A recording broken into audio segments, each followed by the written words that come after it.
Yes. Did you get both the draft minutes and the draft work plan? I got the draft minutes, and that's it. I got the draft minutes. Gary, how about you?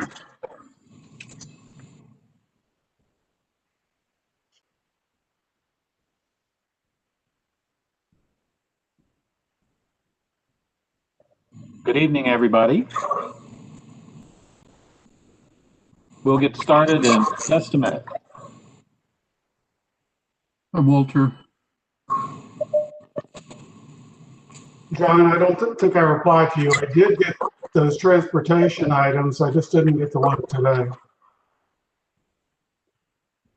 Jose, did you get something from me this evening? Late afternoon? Yeah, I got everything on the listserv. Yep, that you've sent. Sometimes the issue may be because you've been CCing, if you just send it through the listserv, it should send everyone on the source. It could be that, but I've seen all your emails that you've carbon copied other folks as well.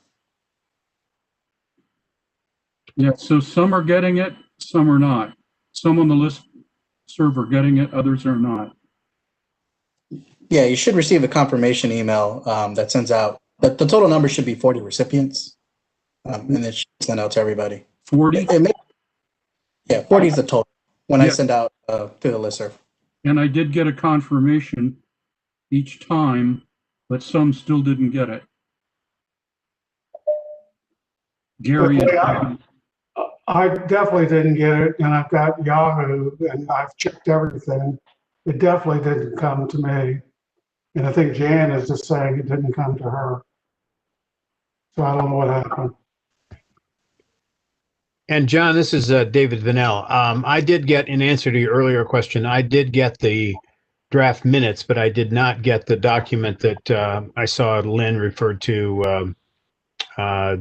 from this afternoon. Email from her response, but I didn't get the attachment. Did you get the draft work plan? No, I did not. Yeah, I sent that Saturday, I guess. Yeah. Let me check again, but I don't think I did. Well, Jose, one of the things we might want to consider doing, at least for attachments, is make sure that we have those in a place where the task force can go get them and pull them down. There's certainly the email. I want to make sure the emails are distributed as well, but Jose, maybe that's something we could talk about afterwards. Yeah, happy to do that. Mm-hmm.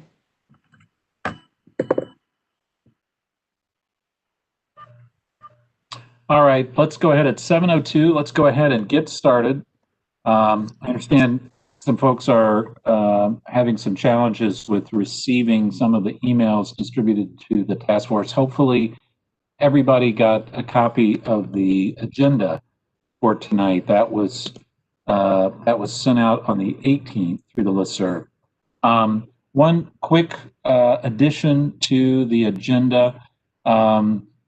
After we go to questions and comments, I did want to have actually, let's make this before we go to questions and comments.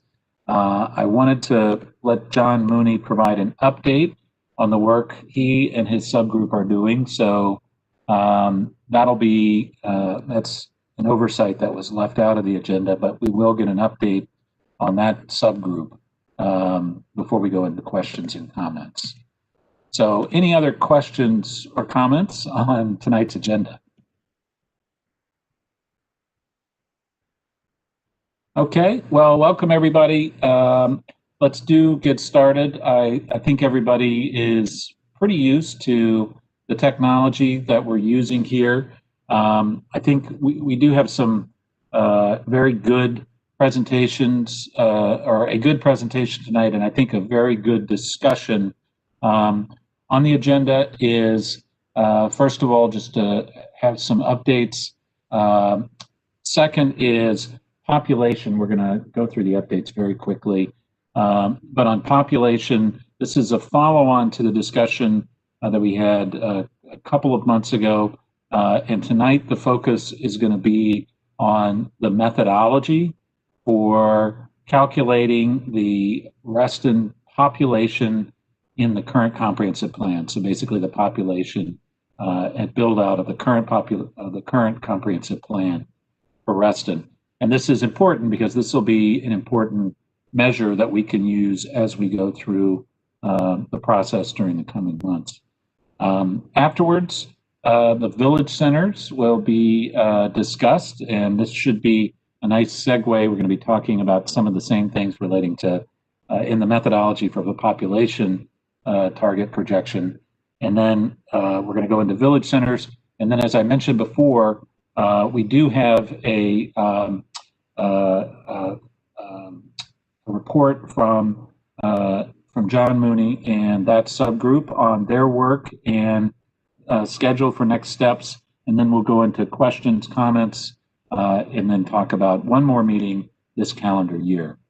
So any questions, comments on that agenda?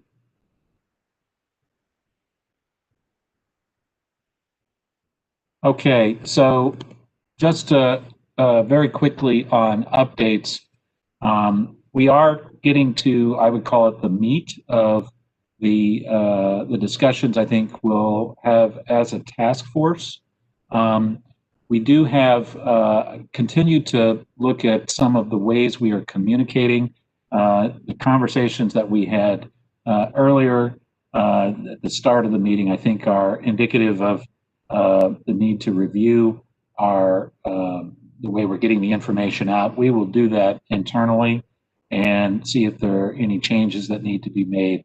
The other update that I would flag is I do want to thank John Mooney and his subgroup for the work that they are doing.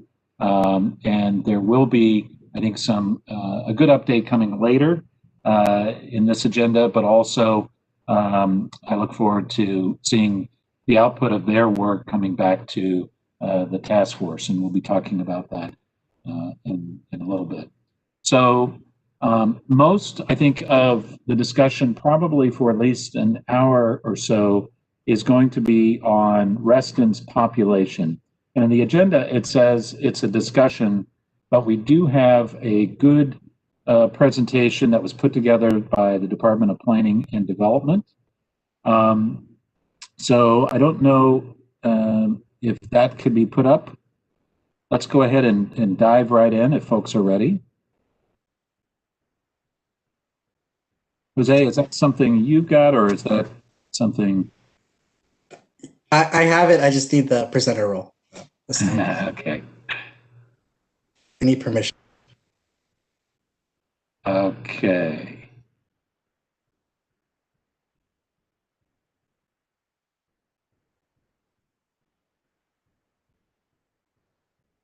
All right. There, it's coming.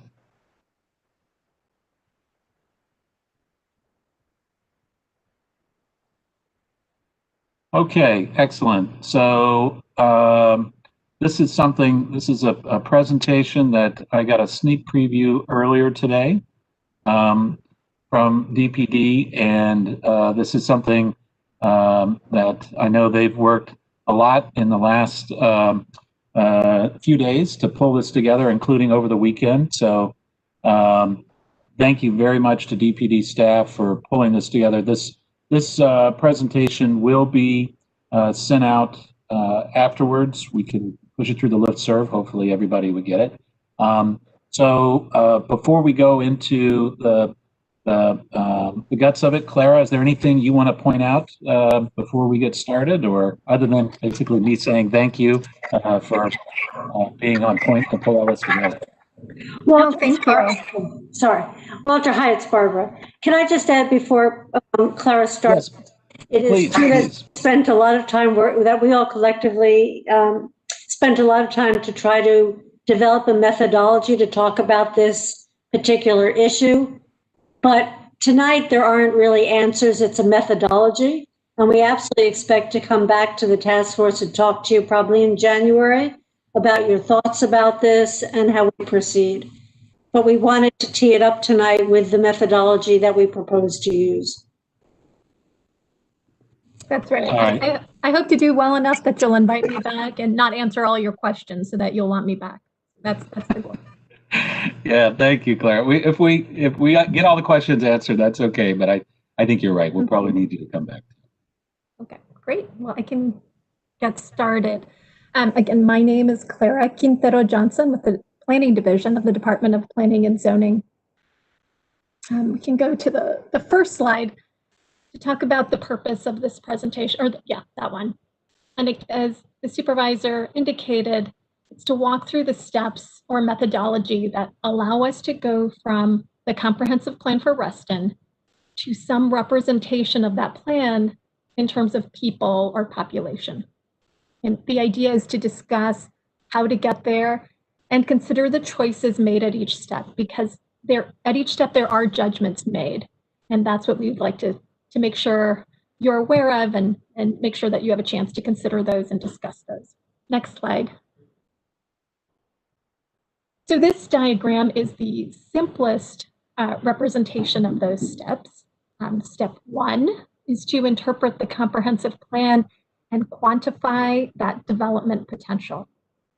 And step 2 is to apply average household factors. How many people in that development potential?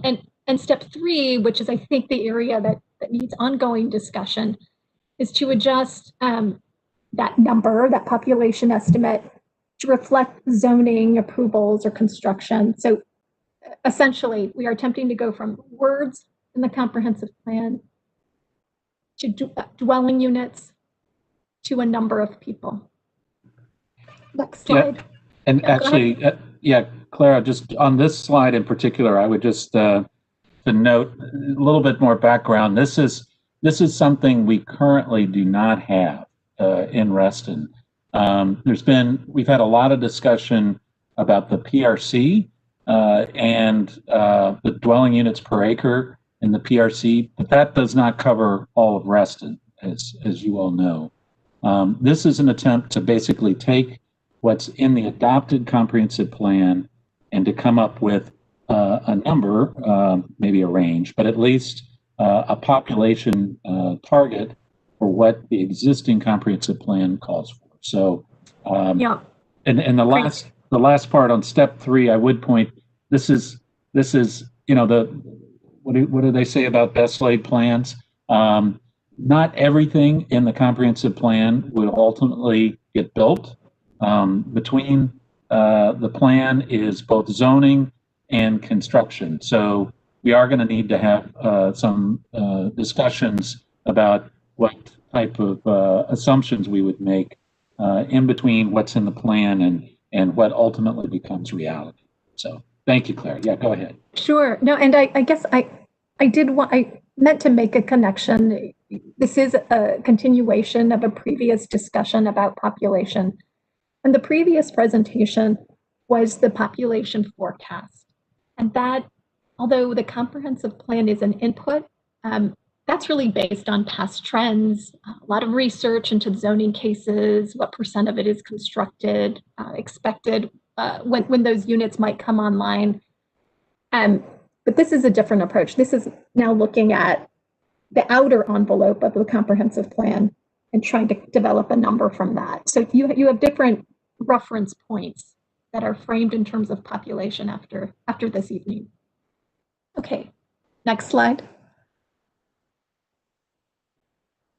So for this evening, we will need to distinguish how we determine the plan potential for each of these 3 types of areas.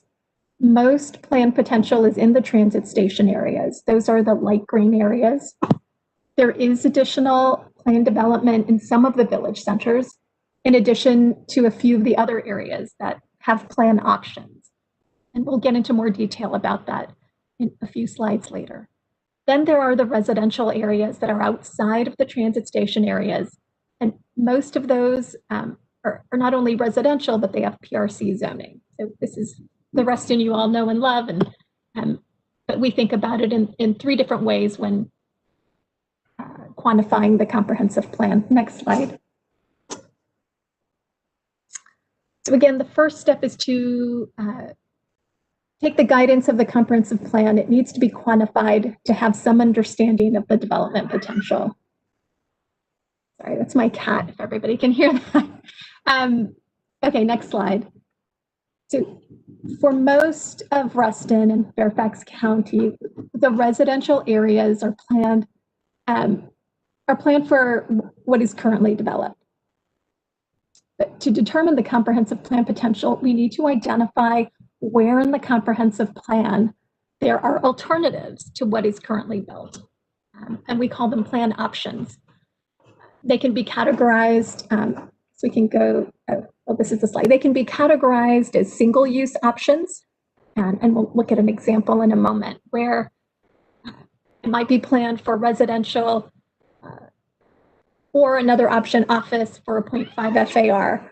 Other options are mixed-use options. That's an option where there might be an intensity and a list of uses, like office, retail, and residential. And there might be further guidance that gives ranges, that retail might be 5 to 10% of the development. Residential might be 50 to 60%. And so this is what I meant when there's a lot of judgment that goes into what is the question you're trying to answer and what is the scenario we're trying to build. I should also note that in addition to having multiple options, sometimes the options in the plan that are still in the plan might have already been implemented. And so it's important to compare that current development to that plan option when building this scenario. Next slide.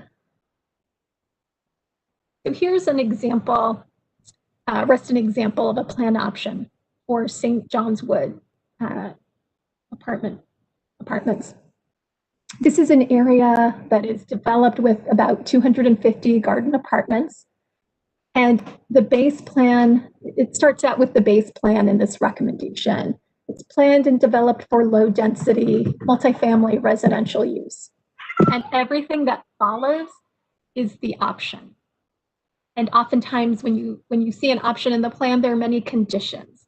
And we're essentially saying this option may be appropriate if you can meet the following conditions. In this case, the plan option is for residential use at a medium density. And elsewhere in the plan, we understand that to be 21 to 50 dwelling units per acre. So for purposes of this evening, we have taken the residential options and we've maximized them. We want to know the most residential that's possible in the plan. In this example, we've applied the 50 dwelling units per acre to 14.3 acres, which is about the size of the property. And that's how we come up with the comprehensive plan development potential, about 715 multifamily units. And we call that, we can go to the next, the maximum residential option. Also in the case of mixed use development, and this is just meant to be an example. This isn't a Reston example, but it's meant to illustrate that for the same plan option, especially in cases of mixed use, since there's so much flexibility and there are ranges of uses, they represent two views or two scenarios of that same mixed use option.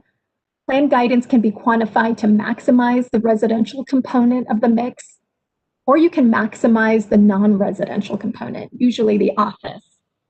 For example, in transportation analysis, there may be a need to see commuting, possible commuting patterns. They want to understand what is the maximum employment in an area, and also what is the maximum residential count. So this is to illustrate that. The next slide. So that means that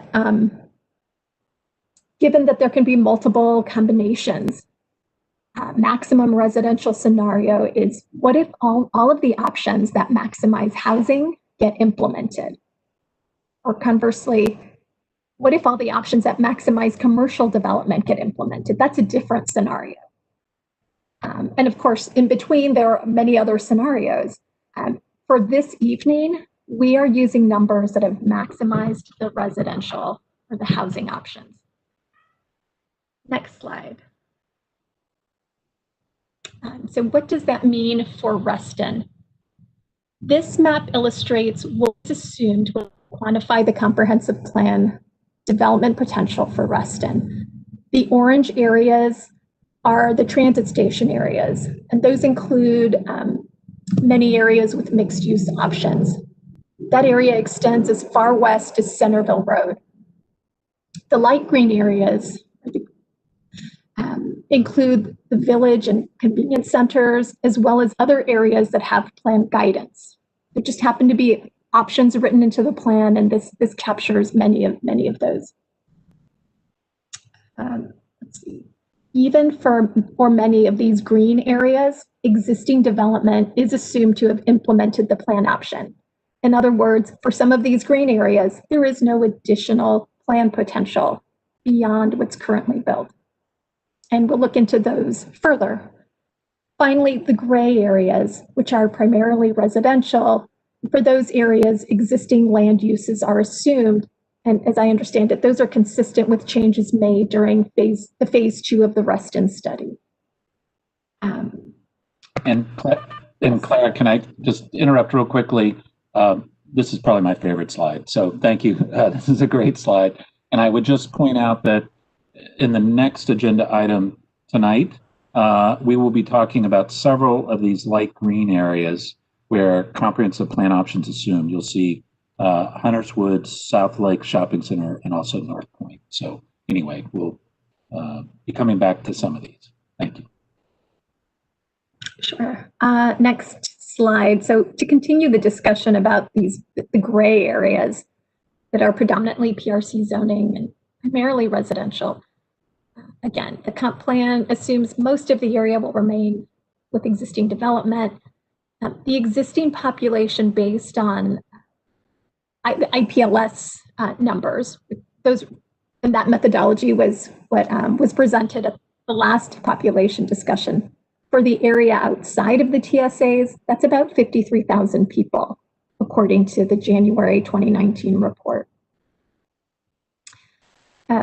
Areas that have options that are the subject of task force discussion would make a good topic for further examination, include South Lakes Village Center, North Point and Hunters Woods Village Centers, Charter Oaks, St. John's Woods, to name a few examples, and there may be others.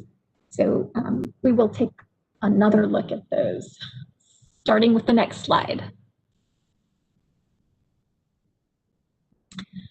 So here's a picture of existing development for the north side of Reston. And you can see it's broken down by land use categories. I know that the focus is on multifamily, or I'm sorry, well, the focus is on residential development. But when you're considering how to interpret this option, sometimes it's understanding how much office is assumed. Is there any additional residential potential? But, so here's the picture of existing development for North Point, Lake Anne, Tall Oaks, and Fairways. And if we go to the next slide, you'll see the maximum residential scenario for these areas. And in another slide, so that we don't have to toggle back and forth, you'll see them side by side. But this, there is additional development potential that was assumed for some, but not all of these areas. Next slide. So here you see them side by side for easy of comparison. As I understand it, and this is for other members of the Reston team to discuss, I think North Point might have been an area that the task force was interested in examining. As I understand it, Lake Anne was recently replanned. Tall Oaks was the subject of a recent case. And maybe we can take a look at the south side. You'll have this, and this will be information that you'll return to. We could take a look at the south side. Next slide. Here we have Sunrise Valley Convenience Center, Hunter Woods Village Center, Soapstone Convenience Center, South Lakes Village Center, as some of the areas that we had pulled information for. Next slide. And then the comprehensive plan potential shows that there is some additional, especially residential development potential in Hunter Woods Village, South Lakes Village. We can go to the next slide for the comparison. And this way, with the side by side, you can see where that difference lies.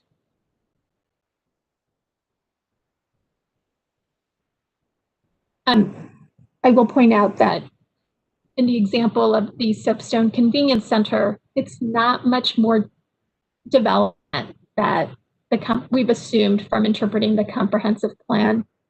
And it might be a choice to just say that the current retail implements our understanding of the comprehensive plan, that there may not be any more retail development potential that would induce additional development or redevelopment. Sometimes we look at the age of the development. It just depends. And so that's the type of judgment call that we make. Okay, next slide. So all of these considerations are taken to develop the comprehensive plan build-out scenario, or the maximum residential scenario, really. The remaining gray areas are assumed to remain with existing development. The comprehensive plan build-out for some of these non-gray areas that are outside of the TSA, that is included in the scenario. And then, of course, for the transit station areas, we go through a series of quantifying that plan guidance. We can say we're going to take a further look at the transit station areas. Next slide. So these are numbers you had seen before for the transit station areas. The comprehensive plan development potential for residential is about 44,000 dwelling units. And the accompanying non-residential uses below. Next slide. So with all of that information, what there is to do is to apply average household factors. So if we go to the next slide, here's another diagram that shows once we've gotten from those words to number of dwelling units, we break it down by single family housing, townhouses, multifamily housing. And we can apply a factor. We need to select a factor of how many people live in each of those units.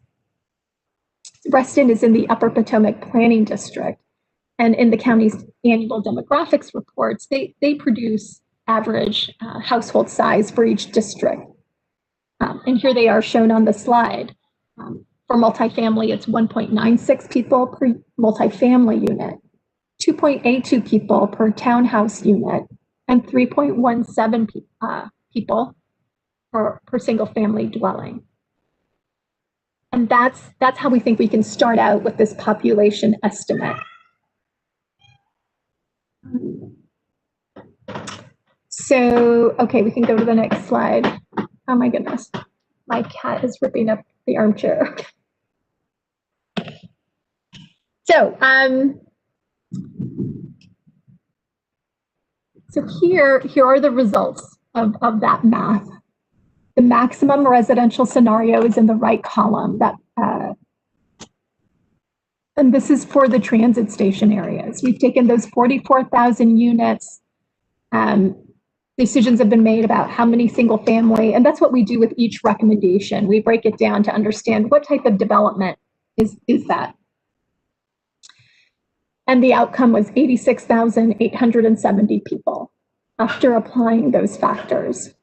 Now, we went through that exercise with the existing land uses, 18,099 people in the transit station areas.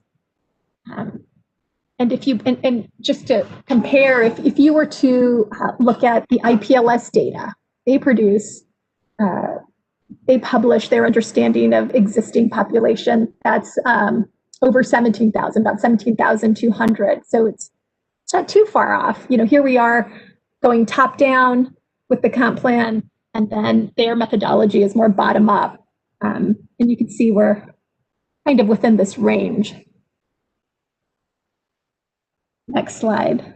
So now that we have a people number to start with, then it's time to consider how do you adjust it? There's this idea of a haircut, and as I understand it, during the Tyson study work, there was a decision there to give a haircut of about 20%. But I think the purpose here is to look at real world information about zoning approvals. What's been constructed? What do we understand? Maybe we want to understand vacancy rates. There are a number of things that we can look to try to right size this number. And that's part of the ongoing discussion I think we'll be having. Clara, before moving on, yeah, I think one of the things you did mention that in Tyson's, for purposes of doing a number of different analyses, there was a 20% haircut assumed, and basically the idea there is that the plan will not be fully built out to its potential, and as I mentioned earlier, sometimes property doesn't get rezoned to its full amount. Sometimes it does get rezoned to its full plan potential, but it doesn't get built to that for whatever reason.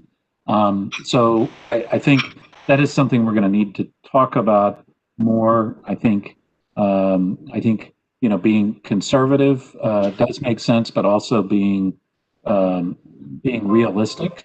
And I do like the initial idea of seeing how zoning approvals during the last few years have matched up to plan potential, and as one step towards coming up with that calculation. I would point to perhaps the most immediate example of a haircut is what was in the original Reston master plan and what ultimately got built. At least, through Reston, the initial build out of Reston was much less than what was put in the original master plan by Bob Simon. Now that of course was a different time and occurred over decades. But anyway, that's the purpose for purposes of developing a population target for Reston. That's an important step. So thank you. Walter, this is Mark Looney. One additional thought on that topic, and I invite Bill Penniman and others who were part of the first go round of this. One of the things that the first task force from 2010 to 2014 discussed on this topic was that there was an expectation that while the comprehensive plan could project during the life of the plan, meaning the plan lasted, up to 40 years, that some percentage of that development would never occur because the existing development was, going to remain in place or other sorts of things. And that assumption was baked into not just the population targets, but also into the transportation analyses and the public parks components and all the other infrastructure requirements that went with it. So it was not solely just based on the population, but sort of, are you solving for what I call the Christmas problem, or are you solving for the other 51 weeks of the year when it's less crowded? So that was the concept, at least the first time around. Yeah, and thank you for saying that. Some of the consideration that we give is the year, I guess the age of buildings. What percent of plan potential are they developed at? To think about whether it would ever be considered for redevelopment. This county-wide, this is the exercise we go through to come up with the plan potential. I guess that's me. I'm supposed to finish my presentation. Next slide. which is really the last slide. And to let you know, I'm happy to answer any questions about this method, the methodology I've described. Staff is interested in hearing your thoughts about that, as well as your ideas that we've already begun to discuss about how to adjust the population number to reflect those zoning approvals and the real world conditions. But thank you. All right, thank you very much, Clara. And I know several of members of the task force have put some time into this and have thought about it, but let's just go through. Actually, if I could first call on John Mooney. John, I know you've done a lot, and then we're going to go to David Bunnell and Lynn Molston and Mark Malcolm.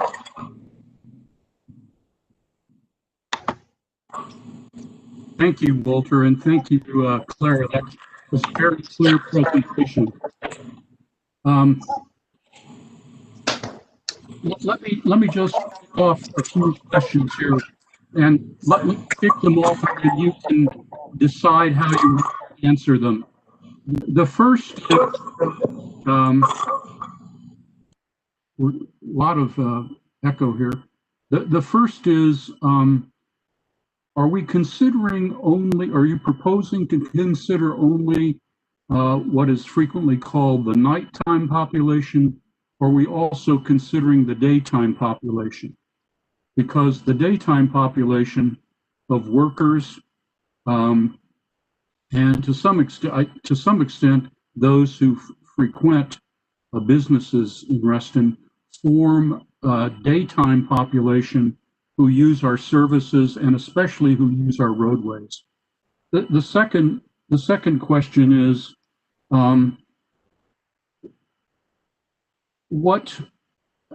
how comfortable are we with the multiplier factor? So for example, we have traditionally used the multiplier factor 2.1 persons per multifamily dwelling unit. And people have said how those multiplier factors become outdated. So how do we know that we're using the proper multiplier factor?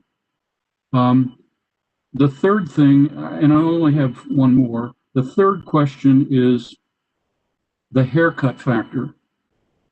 And I understand the concept. And I understand the concept in the short term. But my concern is the long term. And especially because my understanding as a layperson of Virginia zoning law is that once you have zoning approval, it does not sunset. And so even though in the short term, it might have a short haircut, it might be a hippie, you know, in 40 years. And finally, Claire, I have to say it is an uncanny coincidence that you spent your weekend preparing for the same thing I spent my weekend preparing, and that is an analysis of village centers and Charter Oaks and St. John's Wood. And somebody should have really put us in touch. Yes. Okay, go on. Yes, yeah. So for my analysis, I turned to the analyses done in 2017 by Leslie Johnson, who I believe is on the call tonight. Hello, Leslie. And so she did an analysis in August of 2017 of those sites and their development potential. And then when staff did their staff report right before the proposed ERC zoning amendment hearings before the Planning Commission, there was a 12/4/2018 report, which were slightly revised downward, but they said that Leslie's numbers from 2017 were actually had the long-term validity. So my numbers there. And I tried to send this out to everybody on the listserv, but I know that some didn't do it. But the numbers that Leslie and staff in 2018 put forward showed much more growth potential than you seem to be showing. So I don't know what changed. So I'll leave those as my 4 questions. Okay. All right. Thank you, John. Claire, do you want to hit on any of those now, or some of them might need additional review? Well, some of them most certainly will, but I like that last one. But and unfortunately, it kind of cut out on the first one. But I think what the question was about daytime population and jobs and how we estimate that. It was, Claire, and it was. So I worked in Arlington County, and we always considered both daytime and nighttime populations as we planned our services, and especially transportation services. Yes. So we, Fatima Kaja, who does the population forecast, she, I guess I'll put it this way. Let me start answering it this way. We do an employment forecast. We always share the full picture of both residential and non-residential development for any kind of analysis for public facilities. The request for this evening was to focus on residential population, but the other side of the coin is those jobs. So for transportation analysis, you look at both, well, you look at all of those land uses. Right. But the transportation analysis, you have the fact that people who work in Reston use other facilities in Reston besides transportation facilities. Anyway, right. I just wondered how, right. whether you've, I know the transportation department does projections based on all sorts of types of buildings, but my question is, are you proposing to do that at all? Or only nighttime population? No. When we get requests from public or service providers, we share this data with parks. We share it with schools. Sanitary sewer has an interesting need. You know, they're not looking at the short term. They're looking for their infrastructure to be good for 80 to 100 years. So they're interested in a different time horizon. I think you'd mentioned in one of your questions about the haircut in the short term and the long term. Well, each one of the service providers has a different time horizon they're most worried about.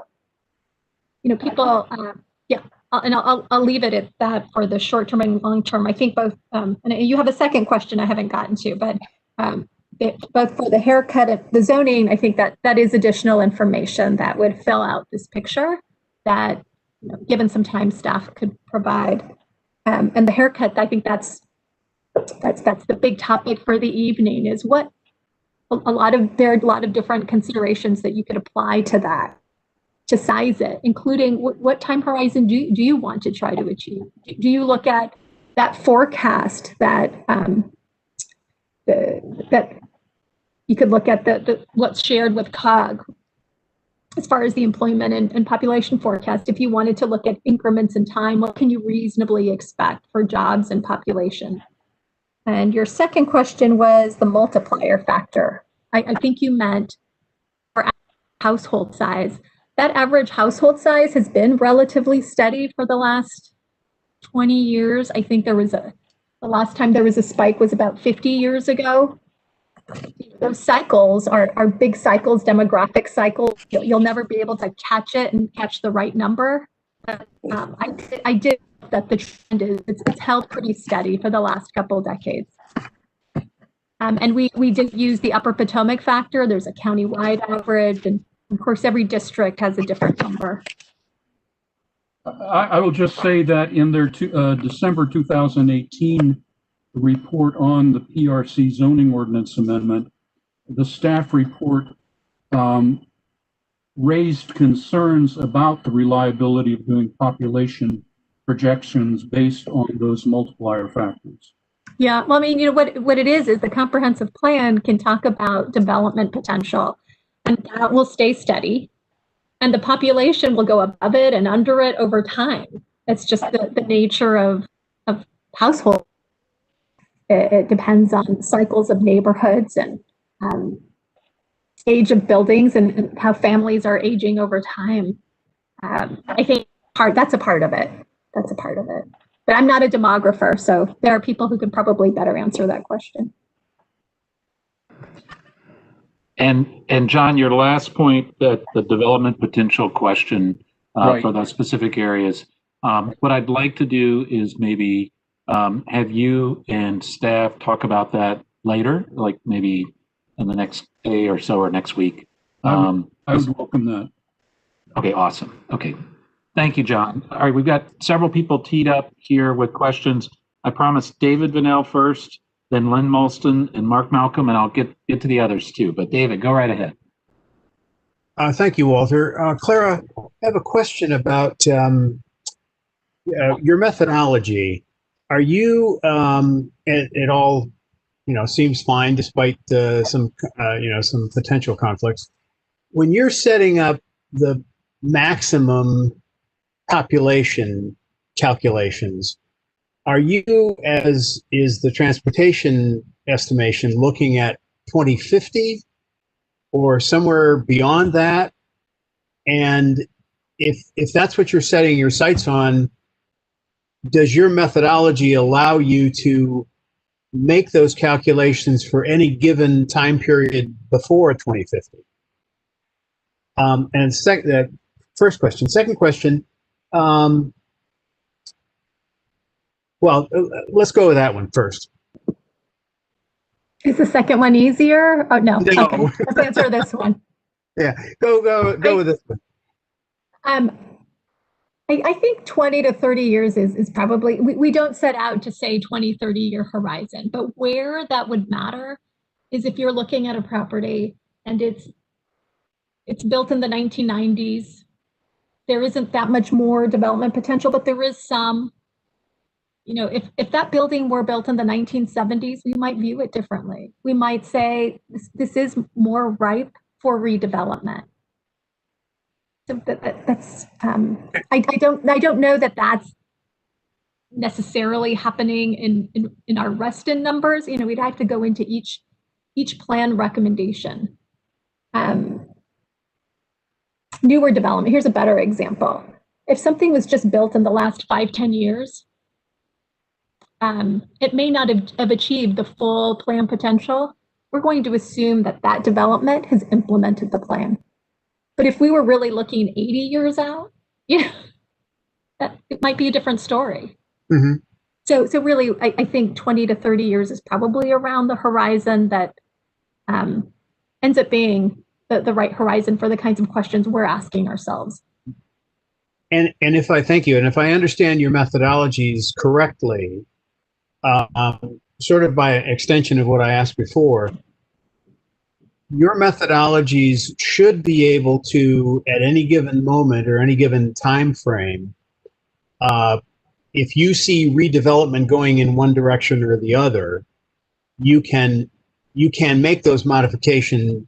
You already have the material there. You already have the data there to make a calculation of how that's going to affect population in the next 5 years or 10 years or whatever. Right? This is a movable document, right? For the Reston Transit Station area, we do have a data model that we are, I think Na Yu is on this call. She's on my team, and she is updating that every few weeks with site plan information. She gets some of that new zoning applications that are coming in, so that we are keeping an eye on how things are trending for the transit station areas. We don't have monitoring in place for the areas outside of the transit station area. So we do have a model to capture those assumptions, so that when we want to look and change them or look to see what we assumed, we can take a look and adjust. Like we did for this, that map that showed where the plan options were. It's essentially taking the assumed existing development, where we're not assuming any growth from the comprehensive plan. And on top of that, it's actually not on top of that, but where there are plan options, we're replacing that plan potential so that we can add the two together. That's what we're doing. Okay. And just a follow-up thing to that, and I think you actually answered this in your last statement. Outside the TSA, largely the population sizes and the residential status of the various neighborhoods is not going to change. So the population is likely not to change by very much outside the TSA anyway, right? That's right. Okay. And one last thing, and this is for John. It's relative. This is a large area, so it's relative. But compared to the kinds of change we're looking for in the transit station areas, that there's not a lot happening outside of the transit station. Thank you. And this is for John. John, you and I are probably old enough to know the term hippies, but I don't think anybody else does. Some of us have older siblings, we know. I'm very. Recognize that. I'll say I look young for my age. I do know. All right, we've got Lynn Mulston, then Mark Malcolm, then Larry Butler. So Lynn, do you want to go ahead? Yeah, thank you, Walter. Thank you, Clara. That was a great presentation. And both you and John, the work that you all have put into this, and especially working over the weekend, thank you so much. And I want to thank Jose for backing up to this slide, because we're getting into the portion of the presentation where I do have some questions. As I look at the Reston transit station areas, and we look at, Reston's balance of residential and commercial, if we're building, if your assumptions are moving towards, greater residential, then we are giving up that commercial space to increase density within those areas, whereas some of these that might be commercial would not be considered for residential densities. So I think that's probably my first question, is, and if everybody could mute, because there's a lot of noise. Just within the TSA, the Reston motto is live, work, and play. And it sounds like we're taking out the work in Reston by assuming a lot of residential going into the TSA. So I have two other questions. I don't know if you want me to ask them all at once and then we can address them. The second question that I had was regarding tall oaks. I think that I was confused by some of the assumptions that went with the, and that maybe Barbara Byron, if you could mute, that would be great. Yeah, I was gonna answer your last question. Oh, okay. Thank you, Barbara. So what we presented tonight was a methodology. And this was a methodology, as Clara said, that took the existing comprehensive plan and gave you numbers or a methodology that would get at the maximum residential potential that comes from the options. We also can, if the task force is interested, and actually we expect to do it, is to give you the numbers if we maximize the non-residential. So we're not proposing to switch residential for non-residential, but to create, because there are options, there are different futures that occur. And so our thought was that we would do the same thing, but maximize the non-residential, which would then give you a range of the projected total target population. I think that would be a realistic expectation. That's Hey, much Walter, more reasonable, I think. It's Mark Looney again, and I hate to keep breaking in, but I wanted to provide a little context. Clara had a slide that showed the planned potential for all of the mix of uses in the TSAs.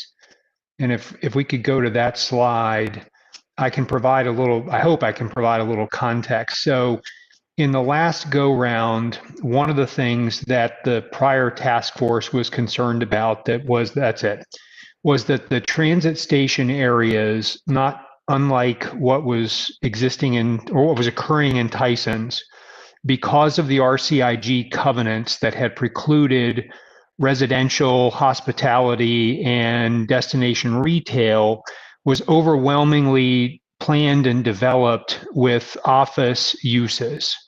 And the consequence of that was it drove up the transportation demand during peak hours pretty significantly, and there were few services available in those areas to meet the needs of the employers and their employees who were in those areas.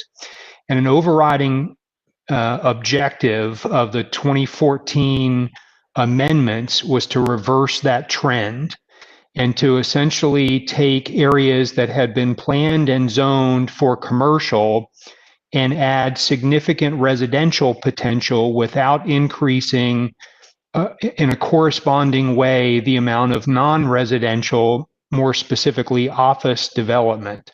And it was a very intentional change in order to come closer to what that task force described as a one-to-one conversion or a one-to-one ratio between office and residential, because what we found in talking with various experts at the time was that that one-to-one ratio was what maximized the mixed use objectives that we had for the transit station areas and reduced the amount of auto trips that were necessary to facilitate the services for both residents and workers in that area. And so if you look at this chart, if you look at the office line, even though we were adding essentially 45 million square feet of residential development, we actually only added about 8,000 square feet, 9,000 square feet of office development within that same time horizon. So we effectively held the office relatively static, even while increasing the amount of residential. So it was not a net reduction in office development associated with the 2014 amendments. There actually was a modest increase. But what we really did was goose up the residential because we were 90-10 heavy on office development, and we were trying to get to a 50-50 balance. So, Lynn, I appreciate in one sense the objective or the concern or the identification, if you will, that this is a residentially focused plan, but that was by design in order to make it more of the live, work, play that you were describing. Because what we found was that the RCIG covenants, or as I tell people, Bob Simon meant live, work, and play in the same community unless and until you got to the toll road corridor. And then he said, we're going to put all the office and all the industrial in the toll road corridor, and we're not going to let residents live there. And so the consequence was we were way out of whack in terms of the mix of uses within the toll road corridor. And just like Tyson's, we had to make up that deficit by adding, significantly more residential as a percentage than we did office. Okay, well, I appreciate that, Mark. Thank you. I will add one more thing. We're not Tyson's. Please, Lynn. We're not Tyson, so. Yeah, please, Lynn. You had another question, I believe, Lynn, as well. Please. So this had to do with the chart that Clara had up regarding tall oaks and the assumptions here. At the bottom here, it shows, so comprehensive plan potential, so this is maximum residential scenario. And I don't see the difference in the, I guess, reimagining of tall oaks, where we've got 156 residential units now. We have 70 condos, 42 apartments, 44 four-story townhomes, and 5,800 square feet of office and 8,500 square feet of retail. But I don't see where that is accounted for in this Tall Oaks Village Center assumption. Lynn, hi, it's Barbara again. You're absolutely correct. It is an oversight on our part. It's part of what happens, I guess, when you work over the weekend. Of course. Thank you for pointing it out. Certainly. And I did have one last question. And as we heard John Mooney mentioned that he was using that 2.1 person multiplier. And Clara said that they had used the Upper Potomac factor, and I was just wondering how those two compare.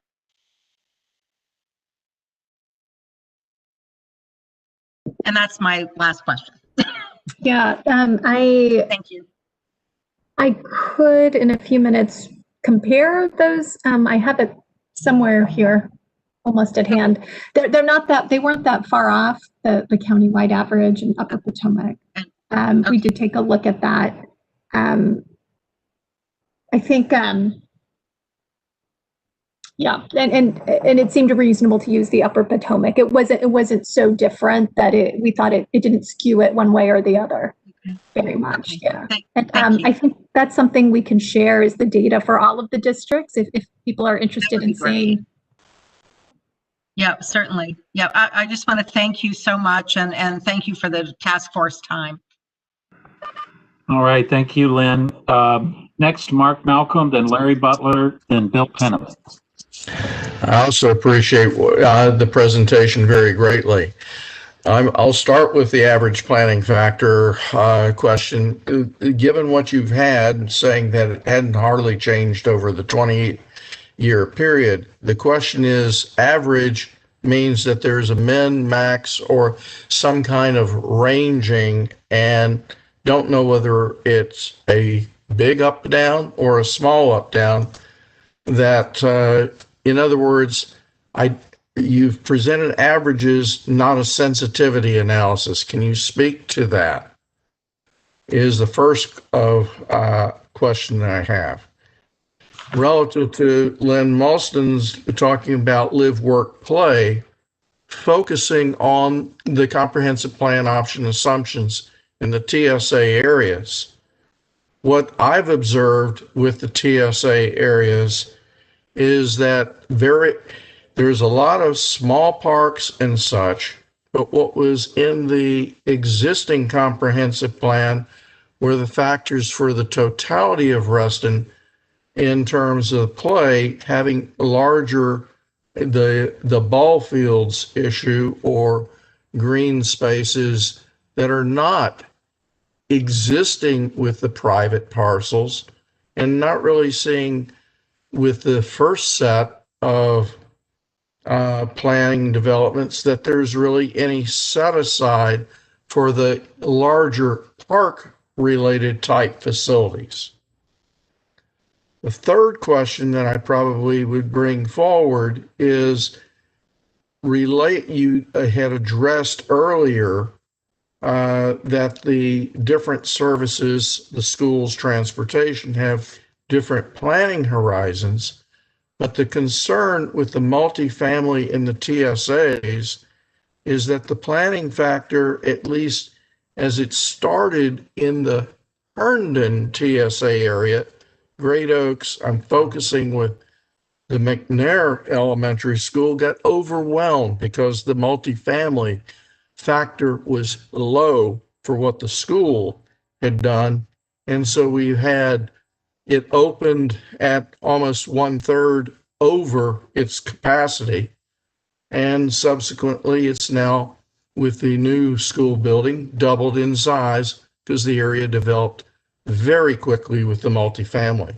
So those are the three concerns that I would like to have any kind of addressing done. Thank you. Thank you. Thank you very much, Mark. Clara or Barbara, do you have anything on those? Well, I think, don't you have on the agenda maybe for the next task force meeting, a discussion of open space? And I think maybe that topic might be best addressed in that forum. Okay. Yeah, I think that's right. When we're providing development potential information, we don't include open space or the recreational spaces. That's a different conversation. The park authority wants to know how many people, how many workers, the nature of those people and workers, the specific unit type, and they're looking to determine. That's how they determine how many acres of active recreation are needed? How much open space? Is it an urban area? Are they applying the urban parks framework? But you're right to identify that we aren't capturing those uses because those service providers are looking at the impact of those spaces necessarily, unless it's. The reason I had asked. I will say that if it's a destination park, at the time of rezoning, that would be a time where that becomes important for service providers. But at the plan stage, we're not tracking it for these purposes. Understood. The reason I had asked that, because that is, if you will, a haircut factor to consider in the population study rather than a straight deferral. It's a recognition that if you really are following the comprehensive planning process, you've got to allow for it right in front. It helps for like what had just came with the PRC type discussions with the big estimate numbers, people not understanding how you get to the actual likely target or lower reality. And that's why it's important to bring it forward.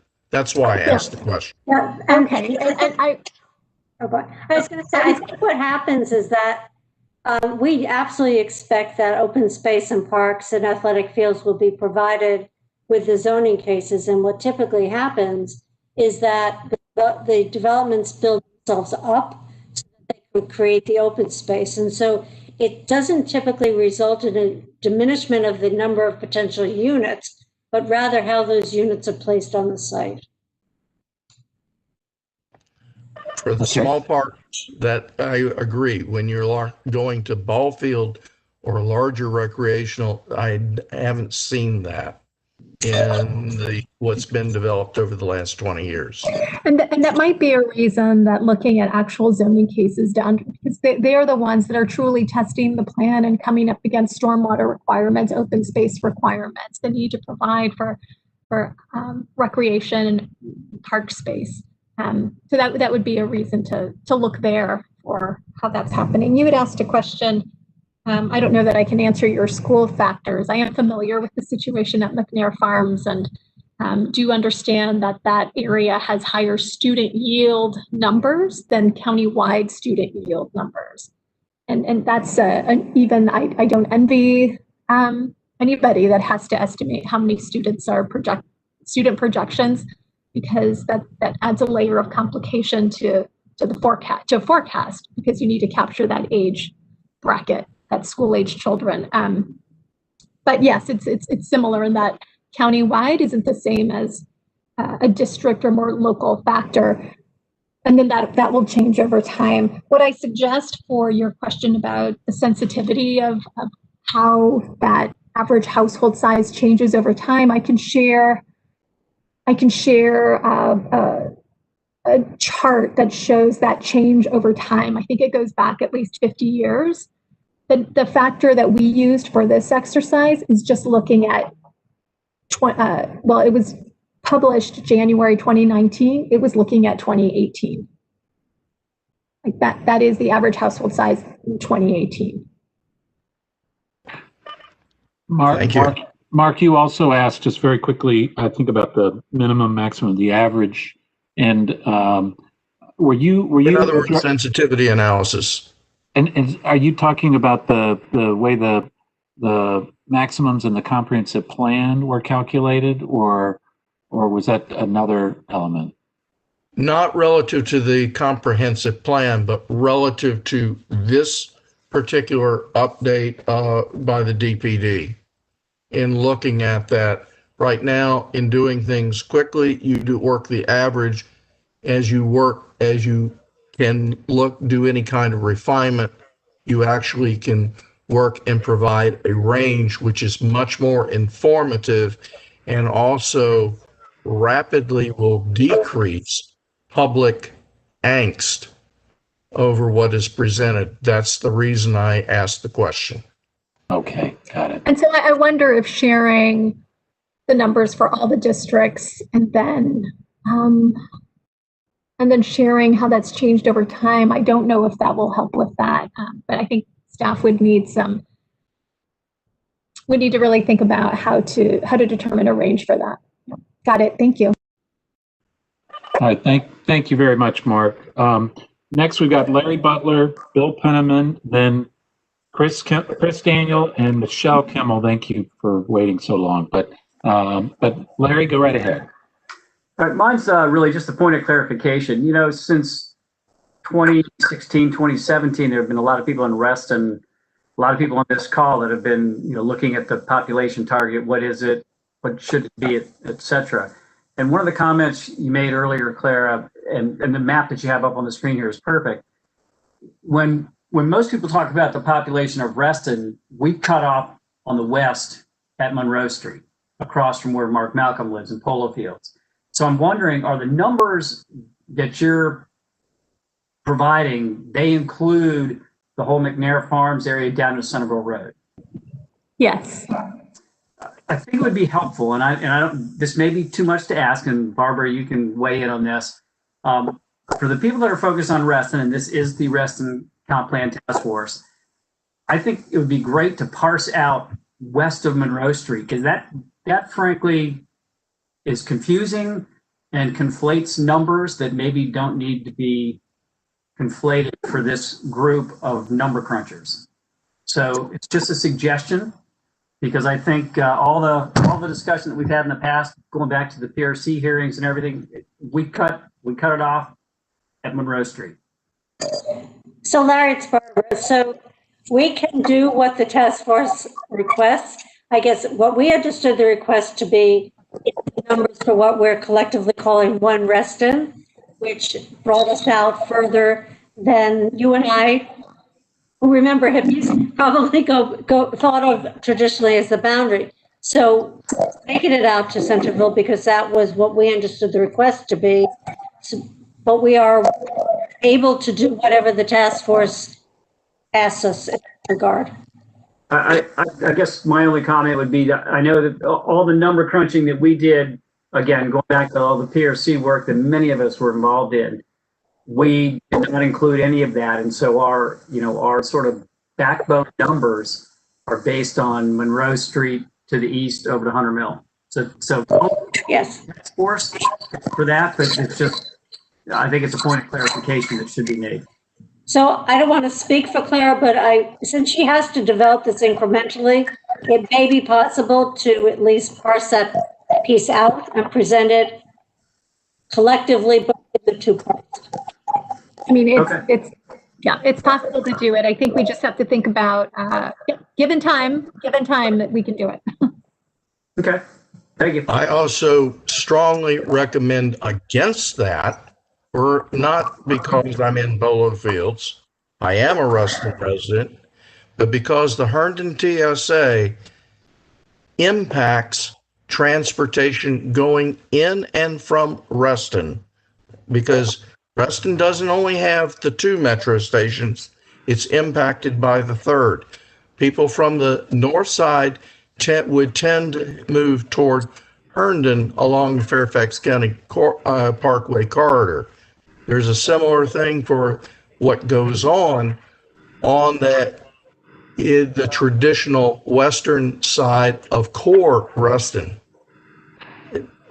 I appreciate Larry presenting Reston Association core viewpoint, but the comprehensive plan clearly defines One Reston, and what is the Reston area of the comprehensive plan as it is. I do not recommend a change.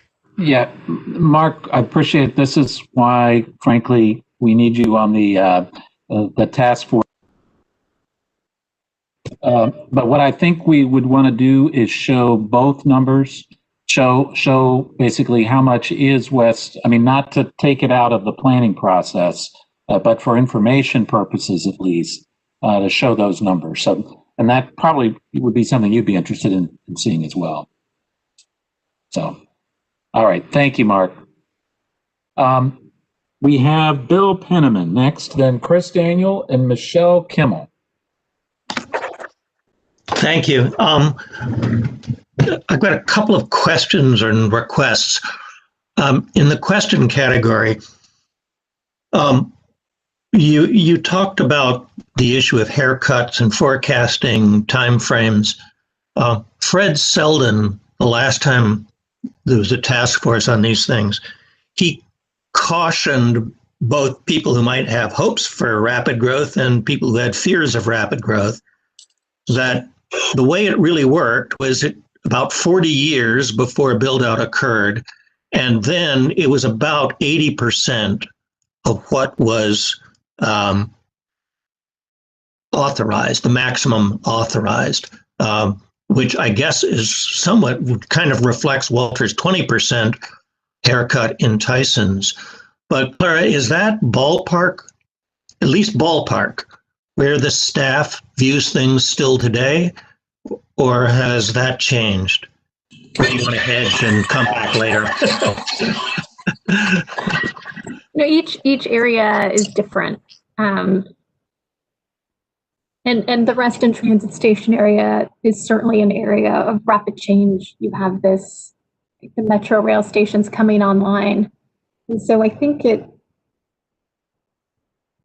I guess I would just add to the caution. I don't know is the real answer. I don't know. Okay. We just have to look at past trends. But the caution here, the caution here is not to look in the short-term past because of the rapid change. But one place to look is at the 2045 forecast. That's a picture of what you could reasonably expect in the next 20 to 25 years. And I think that typically is about 80% of the comprehensive plan potential, at least countywide. Okay. Countywide. I think that's what we have found in the past. Barbara, do you want to add anything to that? Yeah, thank you, Walter. Bill, it's really a topic that we want to have a discussion with the task force on. That's fine. A lot of factors go into it. We've used 20%. We think maybe that's the right number, but we want to, maybe in January or so, have a discussion with you about where collectively we feel comfortable. And between now and then, we'll do some more research on it that we can bring back to you. Okay.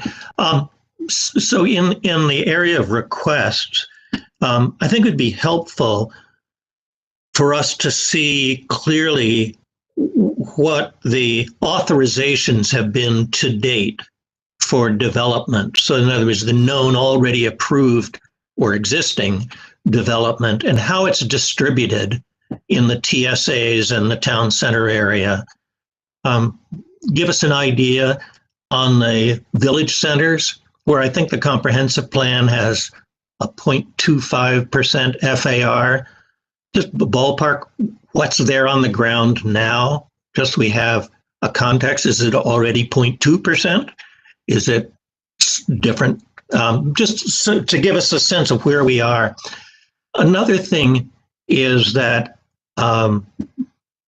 the last task force and with the 2014 comprehensive plan amendments spent a lot of time looking at the balance of office, as Mark said, office, residential, commercial, because of a lot of information we had then about how to minimize transportation, make it the most walkable transit-oriented community you could come up with, you needed a balance. So we spent a lot of time debating balance. And there's a slightly different balance in the town center area than there is in, say, the Wheelie area or Herndon Monroe. Then, as John Mooney has pointed out in the past, there was an update to the plan that increased overall development potential in Reston by, I don't know what the percentage was, but in 2015 or 16, there was a big bump up. If you could give us your forecast for population, both with the current comprehensive plan, but also what was in the 2014 task force recommendations to give us boundaries, that might be helpful. I think that would be helpful. And I just want to be sure that I understand. So you're saying apply those factors to what was in the comprehensive plan in 2014?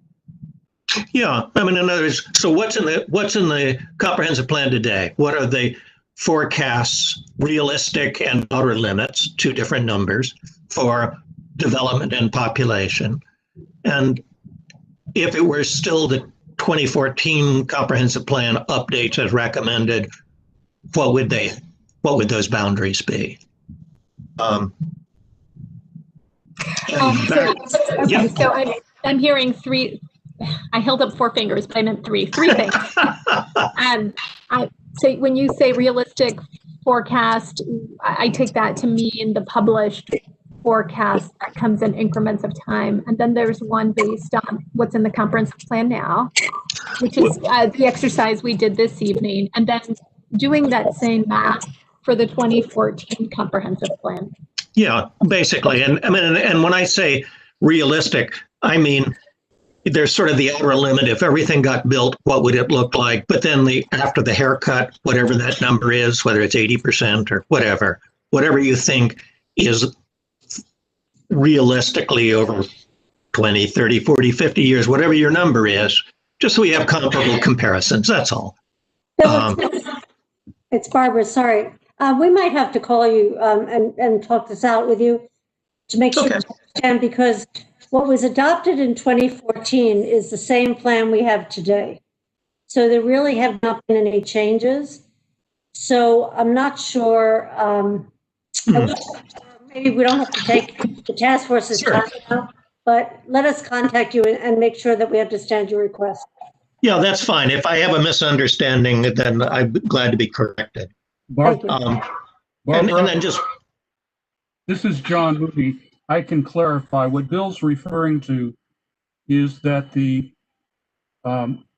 phase 1 comprehensive part of the comprehensive plan, which was approved in 2014, was actually changed when phase 2 was approved, and the phase 1 and phase 2 were consolidated in 2015.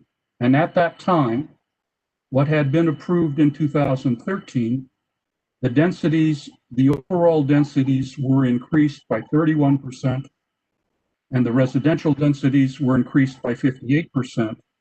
And I've had conversations with the staff involved. It was an administrative decision to do that. It's not been publicly explained in any public document. It was not explained in the course of the hearings before the Planning Commission or the Board of Supervisors in 2015. That's what Bill is referring to. Yeah, and I'm not getting into how it happened. I don't. That's not important for me. I just want to know if there's a difference, and if John and I are wrong that there isn't one, that's fine too. But if there is, then just what are the comparisons for what the forecasts might be on population and day and night, whatever you want. So those were my only questions and comments at this point. Thank you. All right, thank you, Bill. We've got 4 more folks signed up, and then we do need to move on to the Village Center discussion. We've got Chris Daniel, Michelle Kimmel, Gary Maupin, and Jan Bradshaw. So Chris, go right ahead. All right, thank you, Walter. I would like to reiterate the point about the haircut situation. I've seen that from my position, the ARB play out where developers have come with the, well, by right, we can do this. And it's been that long of a traditional by right that the ARB, our position as the Architecture Review Board is particularly constrained as to what we can do. So we should think long and hard about what those haircuts are going to be. And particularly thinking about that not all these spaces are created equal when it comes to what type of haircut they might need. And obviously it wouldn't be a surprise that I'm advocating in particular my attention on anything around Lake Anne from my perspective, and making sure that it's not, while most people think I'm focused on the Village Center itself, I'm also focused around it to make sure that the development around it keeps in consistency with that resource. Thanks. All right, thank you, Chris. Michelle? Sure. Okay. Okay, so, oh, sorry, can you hear me? Yes, very Okay, well. great. Okay, good. So thank you. You know, as you know, Reston is a bit different. We are a PRC TSA recently added in the middle of us. And one thing we value is community participation and planning. And I do appreciate you being here tonight. I would also like to ask, can you share what you and the staff do proactively to reach out to and communicate with the community to get the perspective of the current residents on population growth? So Michelle, was that directed at me? Sorry, no, Clara. Oh, to Clara. Okay, sorry. Well, how we engage the community in population growth discussions, or so we actually don't do the population forecast. So I think I would, if you're talking about the annual demographics report, I could make inquiries to understand how that's shared with the community. Fatima Kaja came to a previous, so that I think that would be a place to ask. Another way of understanding your question is how do we engage the community just in thinking about residential growth, which could be another way to understand more people, right? And that would be any of our planning exercises, including this study. But outside of a plan amendment or a planning study, you have to think about like how a community member could get involved in thinking about future residents and development potential. That is my question, and I'd like to get a better idea of how staff is doing that, because this is important, but these are only a few voices. And, you know, the community members here, you know, I can't call you every day. I'm not a paid lobbyist. That's not my job. But, you know, I would like to get a better idea of how you're really engaging the community. Okay. And I think that would be a good question for the study team. If anybody wants to chime in, I was invited to bring some of this analysis, but you know, I'm also involved in community engagement when I'm involved in a planning study, and so I think that's something that we care about and are looking to improve. And would also ask this group if there are suggestions for how to engage the community so that they are included in this discussion. I'm not speaking for everybody on the call or Barbara, my boss's boss, but I personally would be interested in looking at how we can improve that. So, and you're welcome to call me. I don't just take calls from, actually, there are no paid lobbyists calling me. Well, I'll just that I'm aware of. Well, Michelle, you didn't direct your question to me, but I'll jump in as well on this one, which is as we go through this process with the task force and frame up basically a set of updates to the comprehensive plan. I think as we get further into it and maybe towards the end of this and maybe sooner, I think it's going to be important to start thinking about how to frame this up so we can get more feedback from more people in the community. And I think everybody probably realizes by now that getting feedback on some of this stuff, given its complexity, is something that needs to be thought through. And I know those of us that are spending time on this task force to really understand it have a benefit. But I think I agree, Michelle. I think maybe that's something that we need to work into basically a future meeting or two to try to make sure that we're getting out and getting real feedback on this. Yeah, I would also like to plug that countywide, a group of public information officers for different agencies is engaged in how to improve all community engagement, especially with an eye towards land use and an eye towards equity. It is an equity issue. And I know that's a discussion you have on a future agenda, but I do mean it that we are definitely in a moment of reflection of how to bring in more voices. So thank you for the comment and the question. I mean, that would be great. I do also want to make sure I'm clear. I'm not talking about just sharing information, but really communicating with people at an early stage, especially when we're just talking about population growth and density and the uses too. You know, because you know, not everyone can buy, you know, or pay for experts to weigh in, but we have quite a few community members who I'm sure would like to weigh in on how they're using things too. All right. Thank you very much, Michelle. Let's go to Gary Maupin and then Jan, and then we do need to move on. Just to follow on to Michelle, I would agree with that comment, and not only just for equity, but for getting to everyone. And Supervisor Alcorn has just added he's trying to do that. And especially in light of things like ZMOD that are occurring, that's a big issue, and we need to have that looked at more broadly.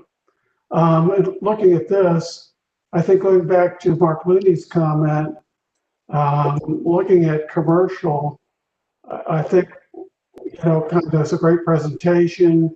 If we could add commercial to it, thought that was as part of this. And then looking at detail, you went back into Upper Potomac for detailed breakdowns by unit type. Could that be done for Reston? Thought it was being done for Reston, but it's a great job you've done. Going down to that level of detail and then expanding it out. And thinking about John Mooney's email that went out to everybody that didn't get to everybody, including me, but I, by happenstance, got it at the last minute. Thinking about plan projections. They seem to be, you know, kind of off if you look at a lot of those projections. And we look at that as well as to how we get down to what are people really thinking about and going to the detail we want to get at to do this kind of effort here, going back to, I think, Bill Penniman's comments and Mark Linley's. So thank you. Thank you very much, Gary. So let's go to Jan. Jan Bradshaw, you have the last word on this one. Okay. One thing I would like to address, and this isn't the transportation, this is about getting the information out. One of the things that you are doing is televising on WebEx. You're letting everybody know that anybody can watch this. It's on YouTube. They can do channel 16. Anyone can look into these meetings if they're interested and get this information. So it's a matter of the people who want the information to do this. So the vehicle is there for them. It's their choice. I know a lot won't do that though. And the other thing is that I like the idea of the 50-50 ratio. I know there are a lot of empty office buildings right now, and the more transportation and the transportation corridor, the more traffic is going to come in. And I think a lot of these people, because they're up and coming, they're going to want to live in Reston. And so that is going to create an influx of people, not only for the offices, but also for our residents. So this directly affects the what you're thinking about as far as transportation, roads, bridges, tunnels, anything to take the weight off the gridlock that we've been experiencing for such a long time. That's it. Thank you. All right. Thank you very much, Jan. So I appreciate it. And I do want to remind everybody, we have about a half hour of our meeting left. And for attendees that want to ask questions or make a comment, we will have that open towards the end of the meeting. So anyway, we'll make sure we have time for that as well. So thank you, Jan, for those comments.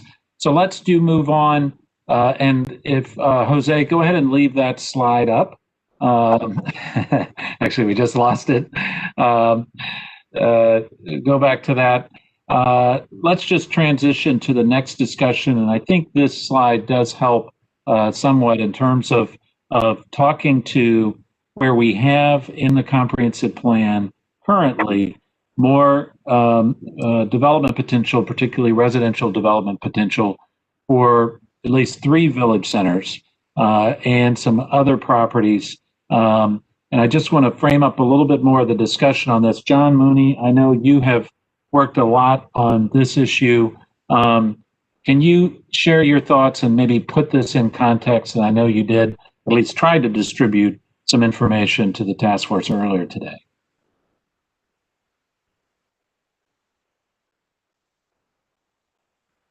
John? Sure, Walter. I was just unmuting myself.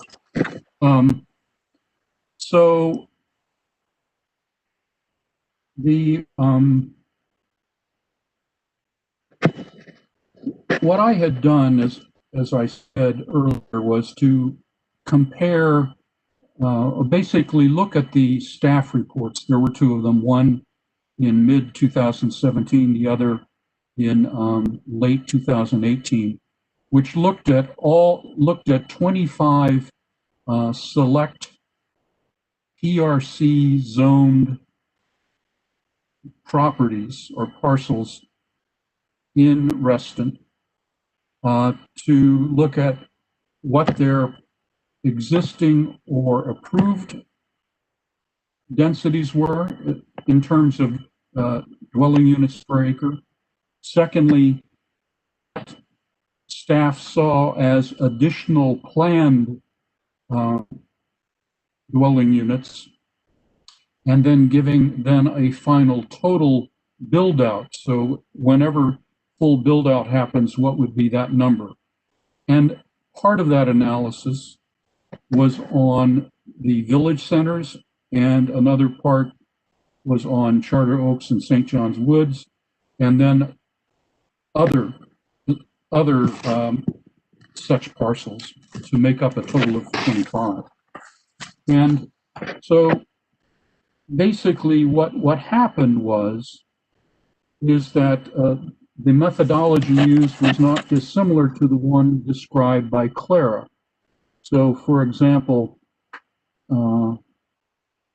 they took just talking about the village centers, they took the total acreage of the village centers. So for example, North Point has 27 acres. North Point Village Center has 27 acres, both the commercial and the residential. Multiplied it by 50 dwelling units per acre because the village centers are deemed to be high density multifamily areas.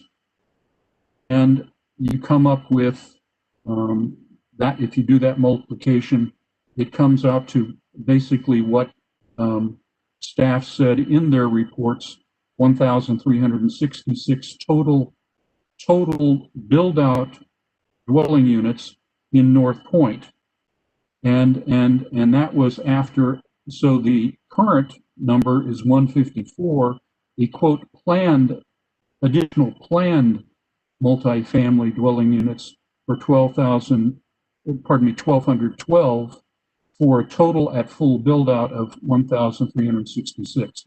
So if you do that exercise for North Point, Lake Ann, Tall Oak, South Lakes, and Hunter Mills, you have, according to staff's calculations, you have an additional, that is in addition to what is existing or already approved, an additional 3,365 units that are entitled to be developed under the comprehensive plan. That's their calculation. Now, one serious problem I have there is I find that a questionable methodology. And because it is, to my mind, not genuine planning, but rather a rather simplistic arithmetic approach where you take area times dwelling units per, where you take acres by the maximum dwelling units per acre allowed without any other planning analysis. So I find that simple abstract arithmetic approach very dangerous. And I won't go into similar approach was used in neighborhood sites like Charter Oak and St. John's Woods. I won't go into it now because we're focusing on village centers. So my concluding comments on village center was, besides the application of a rather simplistic arithmetic formula, there were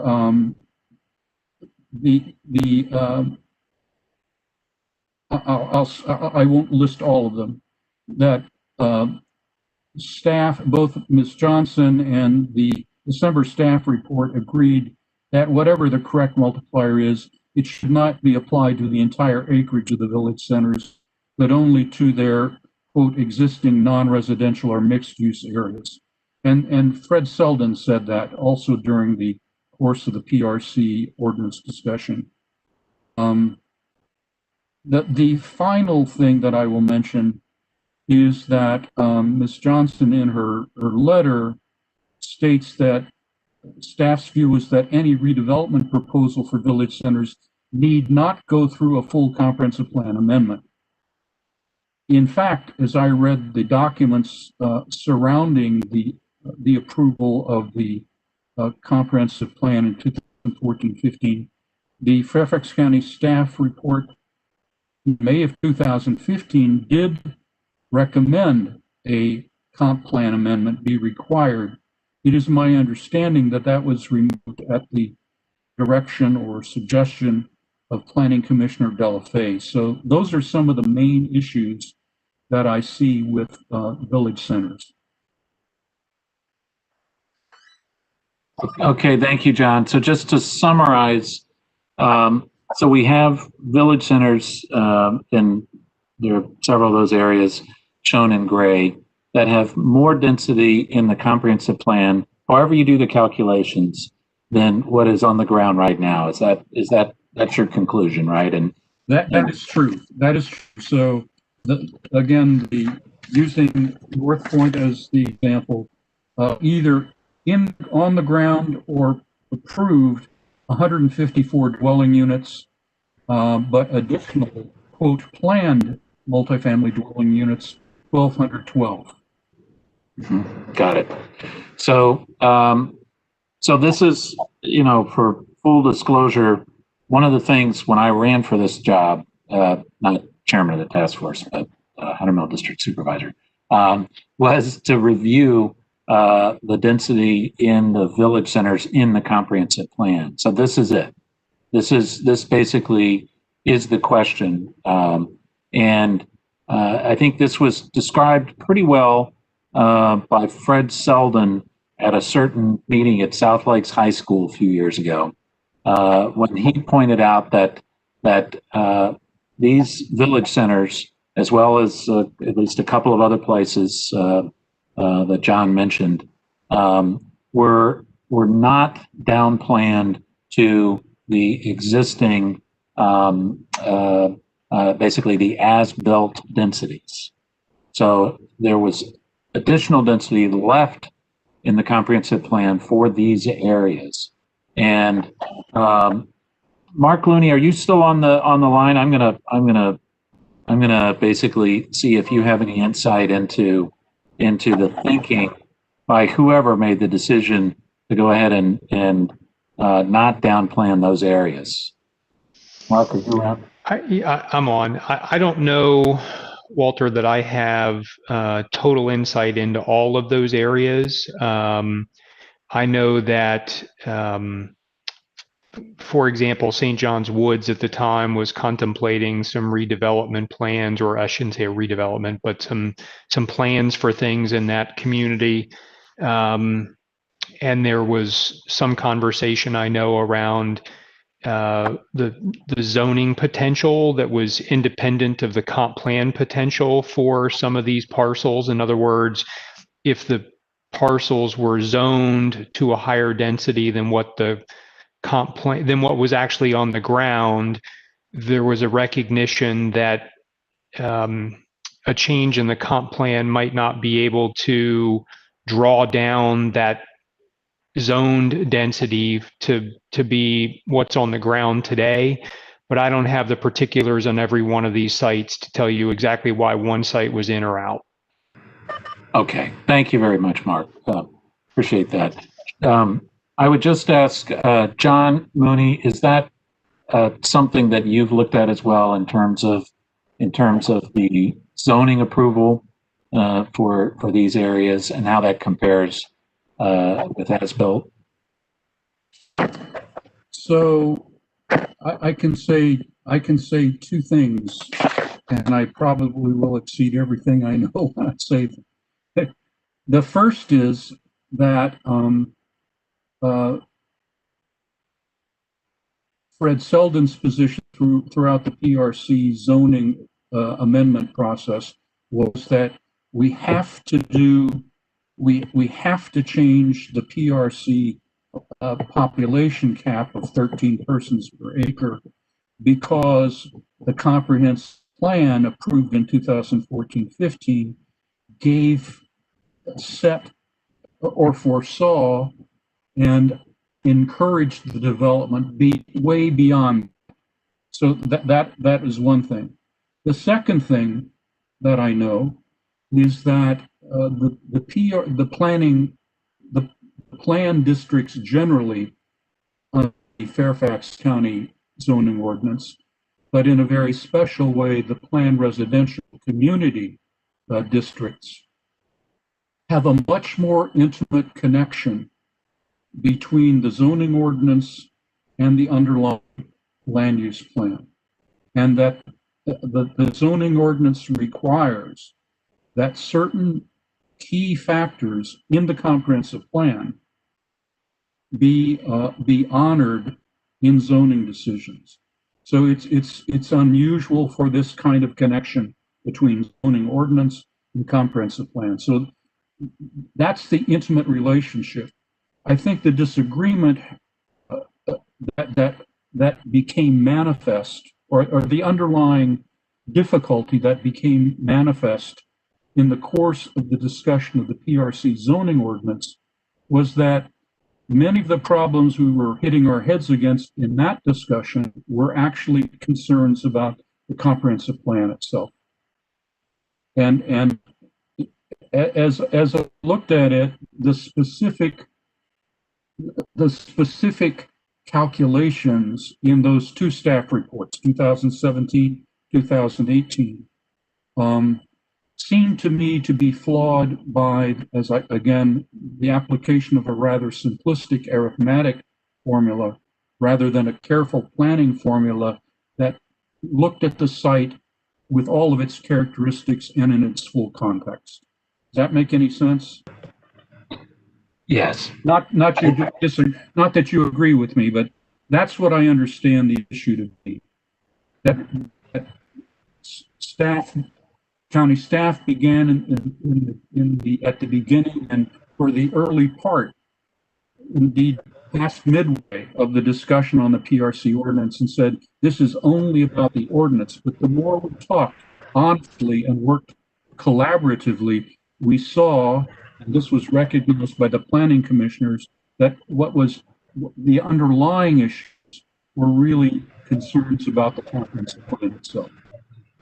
Okay, thank you very much, John. I see Tammy has her hand up, and then we actually have an attendee with his hand up. But Tammy, go ahead, and then very soon John, I'm gonna come back to you for an update on your subgroup. But Tammy, go ahead. Thanks, Walter. Not to put too fine a point on it, but I speak plain English.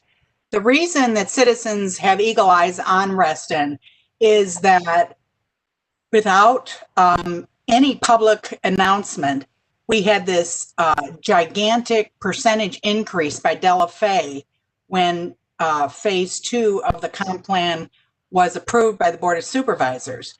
Citizens had absolutely nothing to do with phase 2. This was a staff product.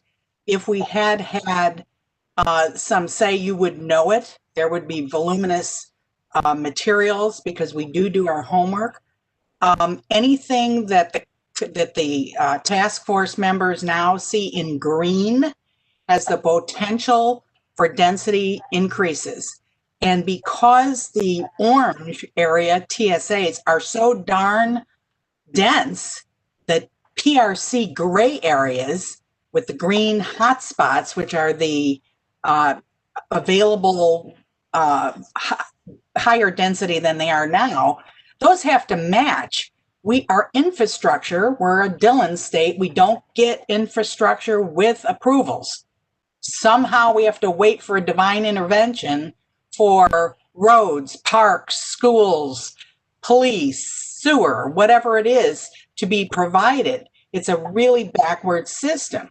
So in order for our community to function, we are very concerned. In our next meetings, I would like to take this map, and thank you, Larry, for saying the part about west of Monroe Street. That is very confusing. I understand Mark Malcolm's desire to keep it in. I understand also that as rational people, we can understand that the area west will affect the Herndon Monroe TSA. I get what he's saying there, but we are very concerned, and I would like to have all of these green spots identified. I know most everything about Reston. There are a couple on here that I'm like, what is this? What are these green spots that have the propensity for more density? That I think we all need to understand exactly what we're talking about, because we want to protect areas that we need for affordable housing, et cetera, et cetera. So I do not want developers to come back, or Mark Looney or any other attorney, to say, oh, we have by right ability. By right, when I hear that, I just want to start crying, because we residents are concerned to maintain a biophilic, sustainable community. And we have had the orange put upon us with absolutely no opportunity to say, wait a minute. And now we're getting these astronomical population densities added onto the 60,000 plus people already here. Thank you very much. Yeah, Tammy, I think I heard a next step and I'll just see if I can pull it out. So it sounds like coming back with a list of the properties in green. And I think what might be helpful is basically, I think, a version or a variation of what John Mooney already put together. What's built there now, what's zoned there now, and then what the current comprehensive plan calls for each of these. Would that be helpful, Tammy? That would be fabulous. Thank you, Walter. Yeah. Okay. May I clarify that for some of these green areas, some of them don't have plan potential. There is a plan option, but it's been implemented by the current developments. And so maybe what there is to do is to clean up the map so that we're only looking at where we've assumed additional growth. And there are some that are like the Fairfax Hunt Club, which is an institutional use, but we've indicated, well, it's possible that there could be 9 single family, but I don't know if that would be something that should stay in or stay out. So there's some that are just so small that the task force may not want to take time with those, but they may. I just don't know. Yeah, thank you, Clara.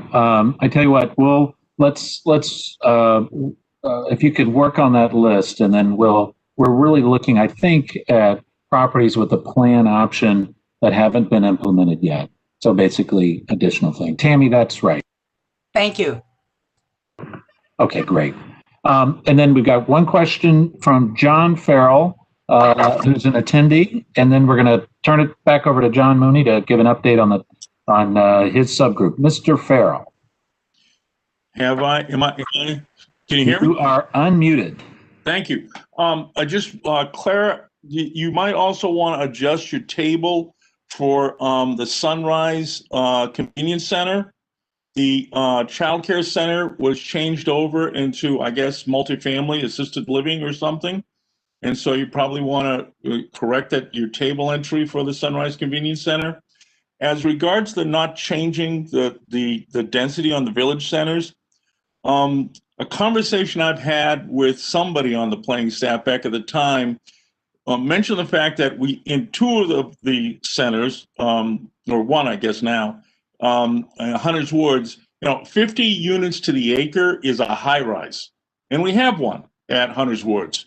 And of course, we had one at Lake Ann. And I wouldn't be surprised if the maintenance of that number reflected the fact that we had existing high rise, and reducing that number we didn't want to cause that existing high rise at Hunter's Woods to become a non-conforming use, because of course, unlike everything else in the county, the PRC incorporates the master plan by reference. So effectively, our master plan is a zoning ordinance here in Reston. And it comes back to, Walter, you and I have had this conversation, it comes back to scale. I mean, the residential component of South Lakes and North Point and Hunter's Woods has already been implemented. And it's been implemented in a scale that's compatible with the adjacent neighborhoods. And I think that while avoiding making the existing high-rise at Hunter's Woods a non-conforming use, a discussion that says that the residential component of those village centers have already been established, and that it's been established at a scale that's proper to the neighborhood, I think would resolve and possibly eliminate the concern that the people who live around those village centers prompts them to be anxious. Because I don't think anybody who owns any of those shopping centers is proposing to come in tomorrow morning or in any time with a 20-year horizon with high-rise residential development. I just don't see that as being, and I don't know how you put one of those on top of a Giant or a Safeway. So I think the language is unnecessarily anxiety provoking. John, thank you very much. Appreciate your comments there. If there's nothing else on village centers, we're getting close to the top of the hour. We will come back and with Tammy's suggestion about looking at the list of those areas, including the village centers outside of the TSA with plan options, and the ones that have plan options that have yet to be executed, or at least have additional development potential. And then I think this task force, I would ask that the task force discuss any recommendations surrounding those. At this point, John, I've been promising you time to talk about the transportation subgroup. If you could, please give us an update and next steps for that process.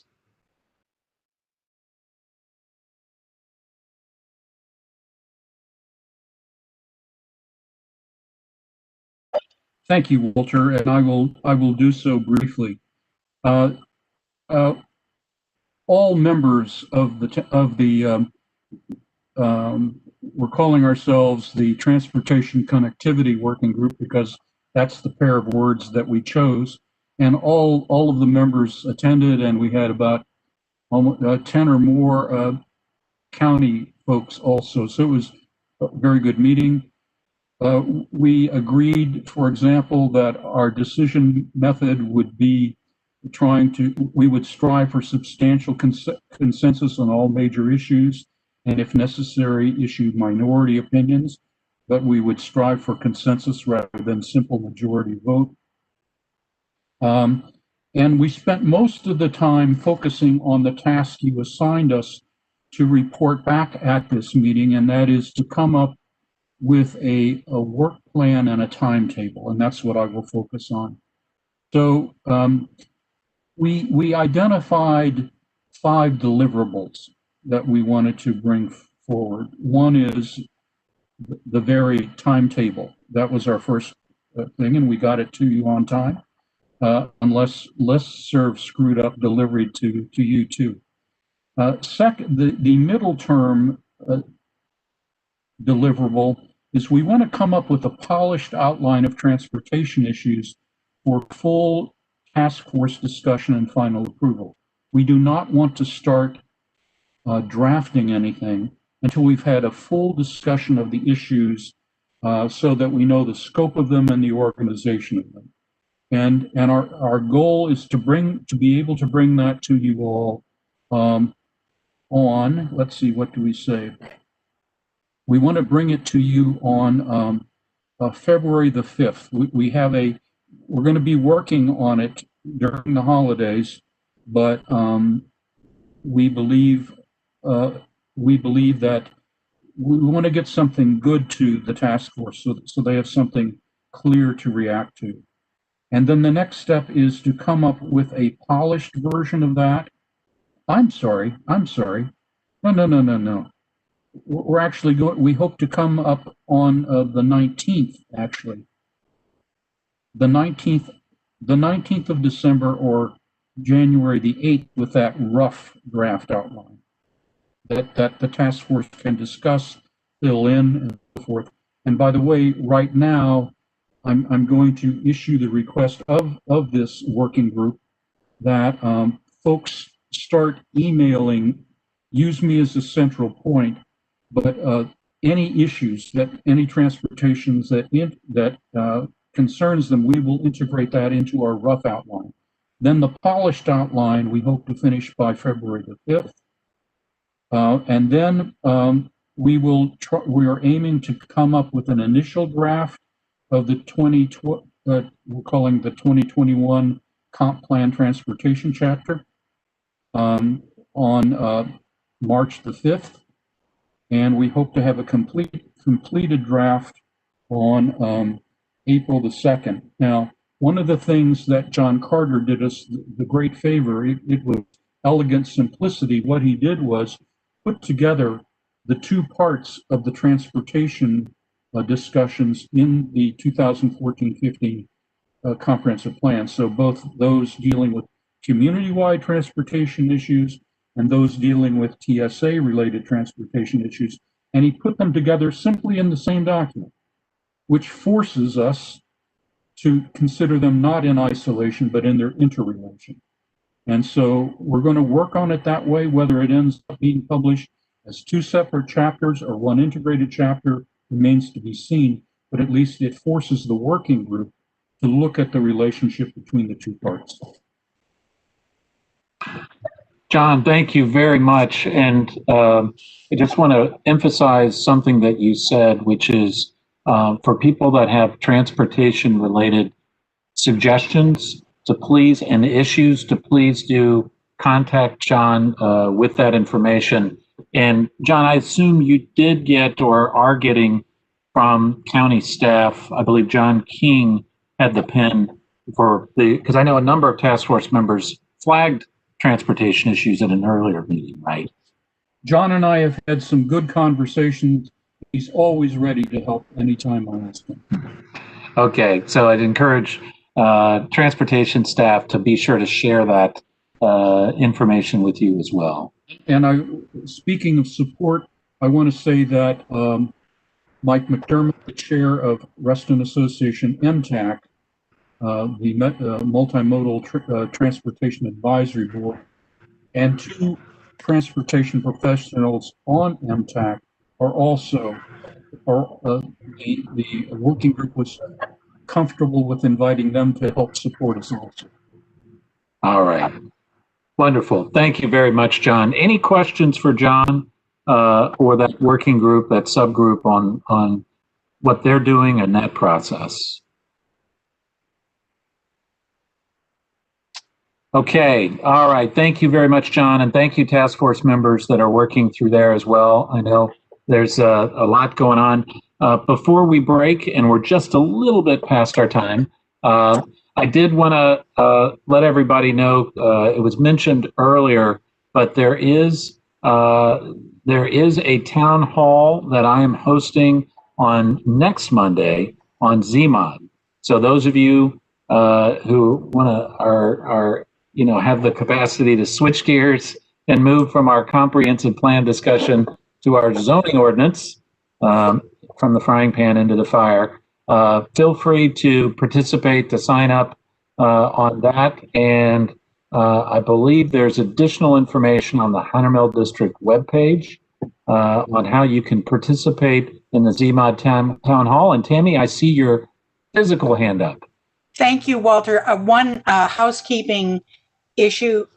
Could we please, not too far in the future, a couple months is fine, but keep it in your brain that we need to know, we need to hear from business experts and prognosticators about how COVID is going to change possibly the land uses and the patterns of workers, commuters, so we know how that, we can have an inkling. Nobody knows, but how that affects transportation and people working from home, etc.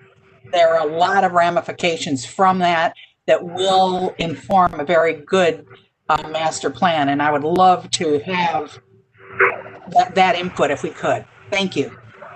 Yeah, thank you, Tammy. We'll make sure to work that into the schedule in terms of having a discussion on potential COVID-related long-term impacts that would be appropriate for this comprehensive plan. So, thank you, Tammy. Any other final comments or questions before we wrap up this evening? Okay, well, everyone have a happy and safe and healthy Thanksgiving. If you're like me, it's going to be a small get-together this year, but that's probably best. Thanks, everybody, for all your participation in this and engagement. And we will and contact me, my office, at any point with suggestions. And thanks again for all your work. Thanks and happy Thanksgiving. Walter. Thanks, John Mooney. Happy Thanksgiving. Thank you.